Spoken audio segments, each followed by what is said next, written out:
नंदुरबार पालिकेच्या सर्वसाधारण सभेत पाणी प्रश्नावर विरोधकांनी फलक दाखवून केले आंदोलन। पालिकेच्या सभेत 16 विषयांना मंजुरी, विरोधी गटाच्या नगरसेवकांनी 4 विषयांना केला विरोध। शहरात 10 मे पासून 2 दिवसाआड पाणी पुरवठा। नगराध्यक्ष रत्ना रघुवंशी। नंदुरबार येथील नगरपालिकेच्या सर्वसाधारण सभेत 16 विषयांपैकी 4 विषयांना विरोधी नगरसेवकांनी विरोध नोंदवला। एका विषयावर विरोध किंवा पाठिंबा देखील दर्शवला नाही। उर्वरित सर्व विषयांना सर्वानुमते मंजुरी देण्यात आली। दरम्यान भारतीय जनता पार्टीच्या नगरसेवकांनी शहरात होत असलेल्या दूषित पाण्यासंदर्भात फलक दाखवून आंदोलन केले। पाईपमधील गळती काढून घेण्याचे आवाहन करण्यात आले। नंदुरबार येथील नगरपालिकेची सर्वसाधारण सभा आज येथील लोकनेते माणिकराव गावित सभागृहात नगराध्यक्ष रत्ना रघुवंशी यांच्या अध्यक्षतेखाली घेण्यात आली। यावेळी उपनगराध्यक्ष प्रथमेश चौधरी, मुख्याधिकारी राहुल वाघ, बांधकाम सभापती देवेंद्र जैन, पाणी पुरवठा सभापती कैलास पाटील, आरोग्य सभापती प्रीतम ठंडोरे, शिक्षण समिती सभापती भावना गुरव, महिला बालकल्याण सभापती शीतल वसावे, विरोधी पक्षनेते हिरालाल चौधरी, गटनेते आनंद माळी, चारुदत्त कळवणकर यांच्यासह सत्ताधारी व विरोधी गटाचे नगरसेवक उपस्थित होते।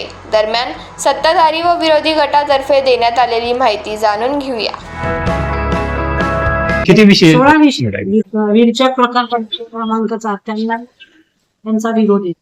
विषय क्रमांक 8 ला लेखी विरोध त्यांनी केले। 9 ला पण ते नगरपालिकेचे इमारती काय त्याच्यावर विरोध होता। 15 विषयांनाही त्यांचा लेखी विरोध आहे आणि क्रमांक 10 लाही त्यांचा लेखी विरोध आलेला किंवा ते नगर, कारण की खर्च तर मर्यादित राहतो, पण आपल्याकडे पैसा हा मर्यादित प्रमाणात होतो। तर त्या अनुषंगाने हळूहळू सगळीच कामं मार्गत्वाला आम्ही लावत आहोत सगळं नियोजन, कारण की पैसा मर्यादित राहतो आणि आपल्या गरजा या अमर्यादित राहतात। तर त्या हिशोबाने आम्ही सगळंच म्हणजे नियोजनबद्ध पद्धतीने नगरपालिकेचा कारभार करून आपले ज्या आधी प्रायव्हेट वरती ज्या आपल्या समस्या आहेत त्या आधी आम्ही सोडू, नंतर मग पाणी धरणांमधून सोडवण्यात येत नाही, म्हणून तो पिवळसर पाणी येतं। काही काही तक्रारी त्याच्यावरती उपाययोजना पण सुरू आहेत आणि आम्ही 10 तारखेपासून 2 दिवसाआड पाणी पुरवठा करणार आहे। आता धरणात पाणी पुरवठा बाष्पीभवनामुळे कमी होत चाललाय, जेणेकरून आपल्याला जून पर्यंत पाऊस काही पडत नाही। जूनच्या एंड पर्यंत आपल्या नंदुरबारात पाहिजे तेवढा पाऊस येत नाही।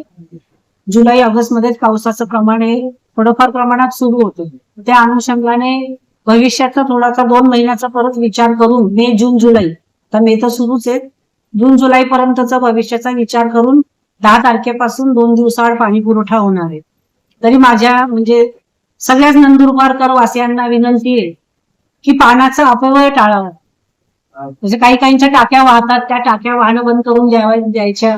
अंगणात पाणी सुरू राहतं, पाणी अंगणात शिंपडणं, पाईप मधून पाणी असंच वाया टाकणं, जेणेकरून त्याला थोडंसं ब्रेक दिला पाहिजे। साखळी नाका परिसरात जी पाताळगंगा नदी आहे, जी नंदुरबार शहरात ही एकमेवच नदी आहे आणि ती अतिशय नंदुरबार नगरपालिकेने त्या ठिकाणी जी गटार आहे त्या शहरातील अनेक परिसरातून जे सांडपाणी वाहतं ते त्या ठिकाणी सोडण्याचं काम केलेलं आहे।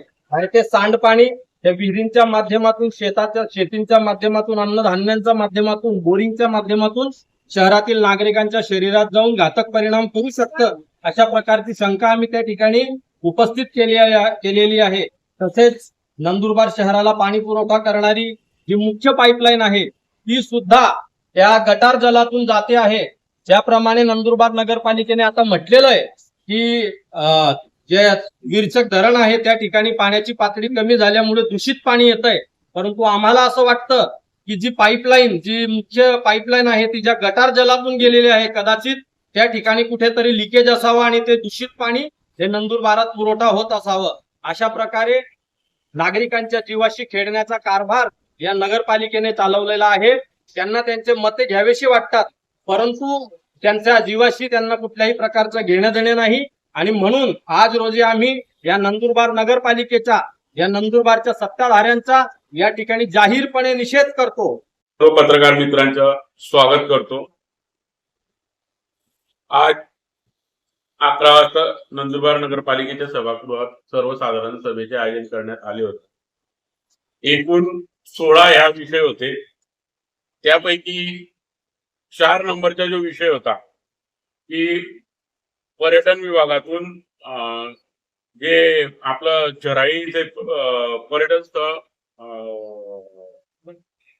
डेव्हलप करणं, या प्रकल्पाला आमचा विरोध नाही, परंतु नंदुरबार नगरपालिकेची हद्द नाही, नंदुरबार क्षेत्र क्षेत्र नाही, परंतु नंदुरबार नगरपालिका त्याचं डेव्हलप करणार आहे. वास्तविक पाहता ती ग्रामपंचायत बीएनसी कोणी ते डेव्हलप करू शकतो. म्हणून आम्ही नगरपालिकेचं क्षेत्र नसताना नगरपालिकेची जबाबदारी का घ्यावी, म्हणून ह्या विषयाला आम्ही तो विरोध केलेला आहे. आजच्या सर्वसाधारण सभेत एकूण 16 विषय होते. त्यापैकी आम्ही 5 विषयांना हरकती घेतली, कारण की ते 5 जे विषय होते ते सर्वसामान्य नागरिकांशी जुळलेले होते आणि ते बेकायदेशीर ठराव होते. 9 नंबरचा एक विषय आहे की नंदुरबार नगरपालिकेच्या इमारती गाळे स्ट्रक्चर ऑडिट रिपोर्ट करून त्याला विचार विनिमय करणे. आता आम्ही विचारलं कोणत्या इमारती, कोणते गाळे, आम्ही आमचे मत कसं काय व्यक्त करायचं, तर त्यांनी माहिती दिली नाही. आम्ही तुम्हाला माहिती देऊ, आम्ही सांगितलं जोपर्यंत आम्हाला माहिती देत नाही तोपर्यंत आम्ही याला पाठिंबा बी देणार नाही, विरोधी करणार नाही, कारण की त्या गोष्टीची माहितीच नाही. तर आम्हाला माहिती दिल्यानंतर आम्ही आमचं मत 9 नंबरच्या विषयाला लेखी स्वरूपात मांडणार आहोत. त्यानंतर आहे 16 नंबरचा विषय, नंदुरबार नगर परिषदची जी शाळा आहे, शाळा नंबर 10, ती जीर्ण धोकादायक असताना त्याच्या तोडणे कामी मंजुरी घेणे. ह्या तोडल्यानंतर तुम्ही करणार काय? याच्या शाळेच्या जागेवर शाळा बनवणार आहे का काय? त्यांनी आम्हाला याच्या कुठलंच ठोस सांगितलं नाही. आमचे तसं विचारण दिन काहीच नाहीये. म्हणून आमच्या नगरसेविका आहेत सौ नीता सतीश मराठे यांनी त्यांना विचार नाही केली, त्यांनी न सांगितल्यामुळे त्यांनी हरकत घेतली आणि सूचनाही केल्या की ती तोडल्यानंतर तुम्ही शाळेच्या जागेवर शाळेची इमारत बनवा, किंवा तो जो तेवढा परिसर आहे तिथं पार्किंगची जागा नाही, तिथं अडचणी, तिथं पार्किंग झोन करा. नंदुरबार नगरपालिका अशी चांगली सूचना त्यांनी मांडलेली आहे. म्हणून त्या अशा 5 याला आम्ही विरोध केला आहे. आणि 1-9 नंबरच्या विषयाला आम्हाला माहिती दिली त्यामुळे आम्ही आमचं मतच व्यक्त केलेलं नाहीये, झालेलं नाहीये. ते पाणी केलेले पाणी गेलेलं नाहीये आणि कारण तेच म्हणतात कारण येत नाही, आणि त्याला दुरुस्तीसाठी खर्च किती काय त्या ठेकेदाराला ब्लॅकलिस्टेड केलंय काही माय, म्हणून आम्ही याला विरोध केलेला आहे. आणि 4 नंबरच्या याला विरोध केलेला आहे, 16 नंबरच्या याला विरोध केलेला आहे, आणि 8 आणि 15 जो ग्रीन झोन आहे त्याला विरोध केलेला आहे. पालिकेची नाहीये आणि हा ग्रामपंचायतीची जागा आहे. ग्रामपंचायतीची जागा ग्रामपंचायत विकसित करू शकते, पण नंदुरबार नगरपालिकेचा हट्टा हाच आहे. परंतु त्या बेकायदेशीर ठरावाला आम्ही विरोध केलेला आहे. नंतर 8 नंबरचा एक विषय आहे, तो पुन्हा 37 एक कलम याचा कसा दुरुपयोग होतो हे हा सुद्धा नंदुरबार नगरपालिकेने केलेला आहे.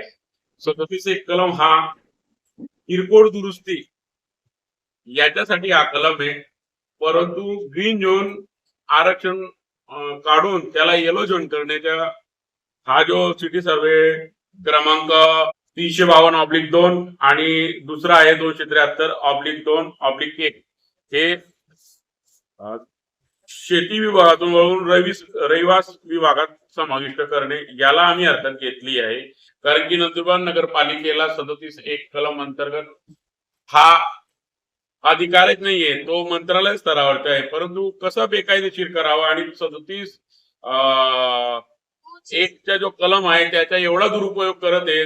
हॉस्पिटलच्या साठी आरक्षणासाठी तो उपयोग केला आहे, ग्राउंड साठी तो उपयोग केलेला आहे, आणि पुन्हा ग्रीन झोन उठवून त्याला रहिवास मध्ये घेतला आहे. आम्ही यासाठी मागचे जे 37 एकची कलम जे हॉस्पिटल आहे, ग्राउंड आहे, याच्या 308 प्रमाणे दाखलच केलेले आहे. पण पुन्हा हा दुरुपयोग केला त्याच्यासाठी आम्ही सर्वसामान्य नागरिकांसाठी हा विरोध केलेला आहे.